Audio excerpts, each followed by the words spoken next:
जोहार नमस्कार। आप देख रहे हैं द आवाज न्यूज और रांची में चुनावी माहौल है। नगर निकाय का चुनाव चल रहा है और इसी बीच हम नगर निकाय चुनाव के एक प्रत्याशी से मिलने के लिए आए हुए हैं। किन चुनावी मुद्दों के साथ वो मैदान में उतरी हुई हैं और सीधे जुड़ेंगे प्रत्याशी से। जोहार आपका। सब जोहार। सबसे पहले आप अपना संक्षिप्त में परिचय दे दीजिए।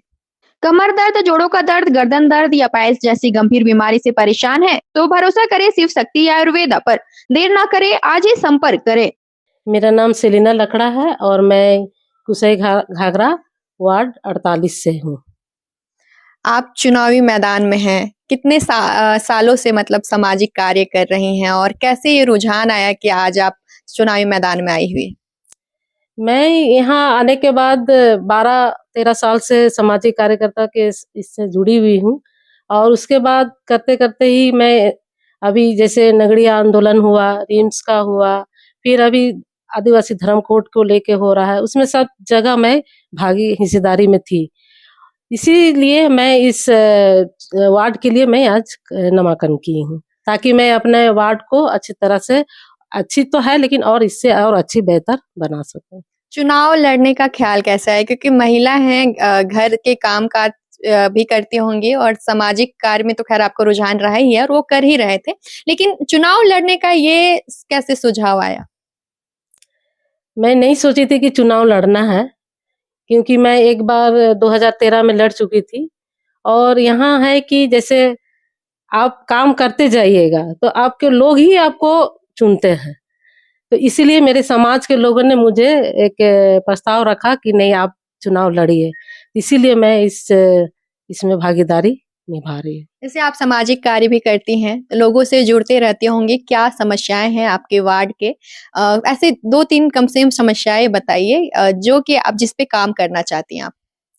सबसे पहले तो मैं महिलाओं के लिए काम करूँगी, क्योंकि यहाँ अभी देखा जाए तो स्वास्थ्य के लिए, एक छोटी-छोटी चीज़ के लिए भी हम लोग को प्राइवेट हॉस्पिटल में जाना पड़ता है और क्योंकि यहाँ जो गरीब के लोग हैं जो, उन लोगों को मतलब प्राइवेट में वहाँ जाने से पहले आपके पास ज़्यादा पैसा होना चाहिए और आपका कभी भी स्वास्थ्य कभी भी मतलब खराब हो सकती है। तो उस समय स्थिति ऐसा रहता है कि हमेशा प्राइवेट इसमें नहीं, हमारे वार्ड में एक स्वास्थ्य के लिए भी होना चाहिए और हमारे जो बच्चे हैं, जो खेल-कूद का जो मैदान है, उस मैदान को और अच्छा कर सकते हैं। क्या है कि कुसई घाघरा में 2 या 3 फुटबॉल ग्राउंड है, वो थोड़ा-सा और अच्छा हो जाएँगे तो हमारे बच्चे यहाँ प्रैक्टिस भी करते हैं, दूसरे जगह जाते हैं, तो ताकि हम उसको इधर-उधर ना जाके वो अपने ही क्षेत्र में अच्छा मतलब प्रैक्टिस करेंगे तो अच्छा बेहतर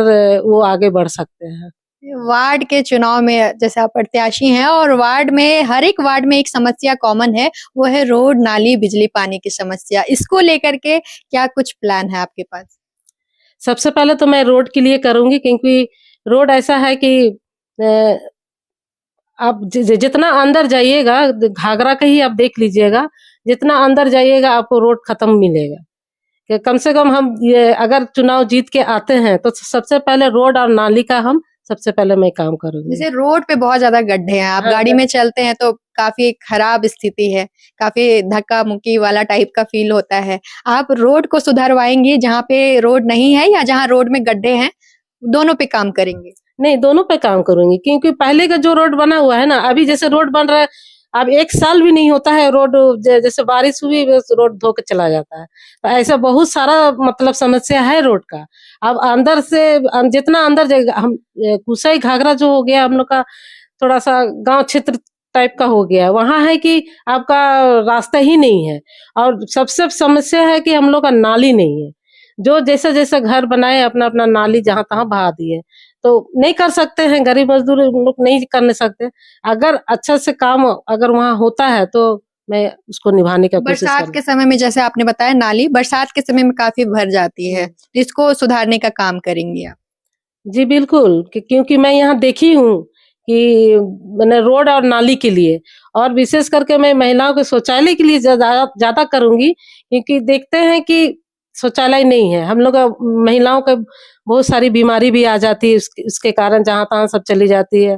तो सबसे पहले मैं स्वास्थ्य के लिए भी, और ये जो शौचालय है, रोड है, नाली है, इसके लिए मैं पहले काम करूंगी।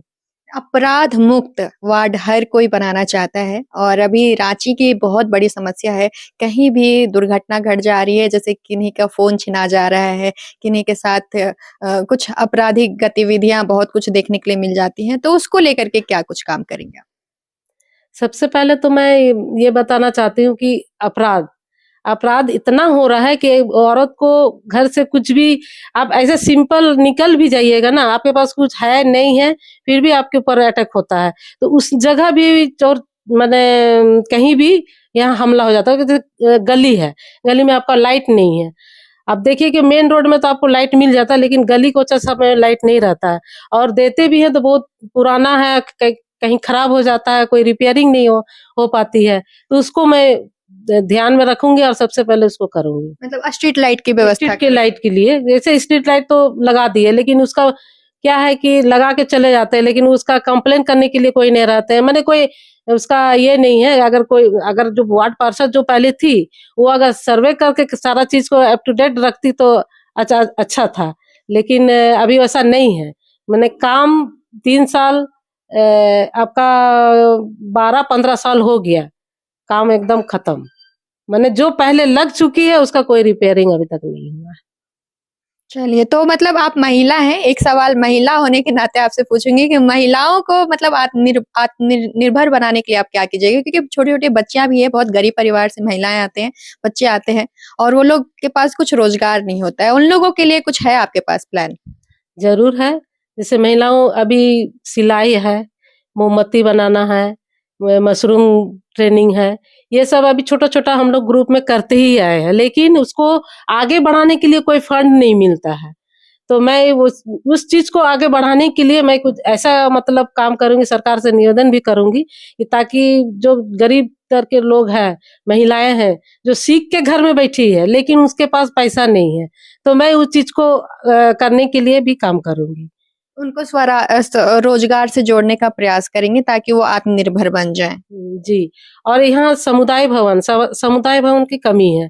1 या 2 ही है, इतना बड़ा क्षेत्र है, लेकिन समुदाय भवन भी होना अच्छा है। लेकिन पहले का जो समुदाय भवन है, उसी को रिपेयरिंग करते हैं, लेकिन वैसा नहीं हो पाता है। माने अच्छा जिस तरह होना चाहिए उस तरह का काम नहीं होता है। 1 साल के बाद वो भी टूट-फूट के खत्म हो जाता है। तो मैं और काम करूँगी कि कुसै घाघरा में 2 सामुदायिक भवन है, तो मैं चाहती हूँ कि और 1-2 होने से और अच्छा रहता है। तो मतलब इन सब मुद्दों पे को लेकर के काम करेंगे। विद्यार्थी जीवन के लिए, युवाओं के लिए कुछ काम करना चाहेंगे आप? क्योंकि वार्ड में क्या होता है कि बच्चों को पढ़ने के लिए बहुत जगह पे बाहर जाना पड़ जाता है और अगर ऐसा सुविधा हो जाता है कि वार्ड के अंदर में ही एक पुस्तकालय की अगर व्यवस्था हो जाती, तो बच्चों को, जो गरीब बच्चे हैं, जो पढ़ना चाहते हैं और उनके पास इतने पैसे नहीं है कि वो अच्छी किताबें खरीद सके, कॉम्पिटिशन की तैयारियाँ कर सके, तो उनके लिए आप कुछ करना चाहेंगे? जी, उनके लिए तो मैं पहले से भी सोची हूँ कि एक लाइब्रेरी होना चाहिए निःशुल्क, ताकि वो बच्चे आके अपना वहाँ स्टडी भी कर सके, किताबें भी पढ़ सके और कॉम्पिटिशन का भी तैयारी कर सके। तो वहाँ पे क्या मतलब सारी पुस्तकें अवेलेबल होंगी जब आप पुस्तकालय बनाएँगी? मैं कोशिश करूँगी उसको मतलब करने के लिए कि ताकि जो गरीब वर्ग के बच्चे लोग हैं ना, वो अभी देखा जाए तो अभी सब पढ़ाई से एकदम हट गए हैं, कोई तैयारी नहीं कर पाते हैं। तो अच्छा अगर लाइब्रेरी होगा, अगर मदद मिलेगी तो मैं उसको बहुत अच्छा से उसको करने की कोशिश करूँगी। इन सब मुद्दों पे बातचीत हो गई। मैंने बताया था कि रोड, नाली, बिजली, पानी की समस्या हर जगह पर है। पानी की समस्या जो है वो भी बस शुरू ही हो जाएगी। जैसे गर्मी चढ़ना शुरू होगा, पानी की कमी होना शुरू हो जाएगा और स्वच्छ पानी के लिए लोग बहुत भटकते हैं। उस स्वच्छ पानी का कोई अच्छा व्यवस्था नहीं होता है। स्वच्छ पानी के लिए तो यहाँ जैसे टंकी पानी जो बनाया गया है, वो भी साफ-सुथरा नहीं है। ऐसा-ऐसा जगह में बनता है कि वहाँ पर माने आप तो सफाई के लिए पानी तो दे रहे हैं, लेकिन वहाँ गंदगी इतनी है, उसका जो बहाव, पानी का जो बहाव होता है, वो वहीं जमा हुआ रहता है। तो उसके लिए भी मैं काम करूँगी ताकि अच्छा जगह से, नाली से जो पानी बहाव होता है, कोई अच्छा जगह जाए या खेत-बाड़ी में वो पानी जाए।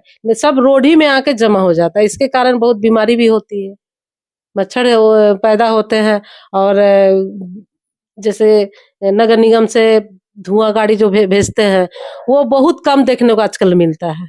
अभी तो गर्मी शुरू होगी तो और मच्छर अभी परेशानी में।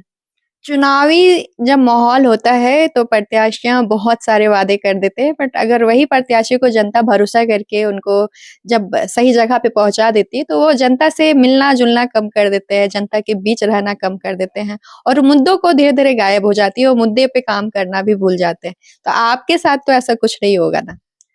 नहीं, मेरे साथ तो मैं कोशिश करूंगी कि मैं हमेशा खड़ी रहूंगी और अब मैं करते आई हूँ। ये लोग माने जनता मुझे जानते हैं कि ये काम करती है, इसीलिए तो आज जनता के भरोसे मैं आज यहाँ नामांकन किए हूँ। आप पहले से भी समाज सेविका हैं, समाज के लिए हमेशा खड़ी रहती हैं, लेकिन अगर आप पे जनता भरोसा करती है तो आपकी जिम्मेदारियां बढ़ जाएंगी। अभी अगर आप समाज के लिए अगर 8 घंटे 10 घंटे निकाल रही होंगी तो हो सकता है तब आपको उससे ज्यादा समय निकालना पड़े। आप उसके लिए मतलब पूरी तरीके से तैयार है?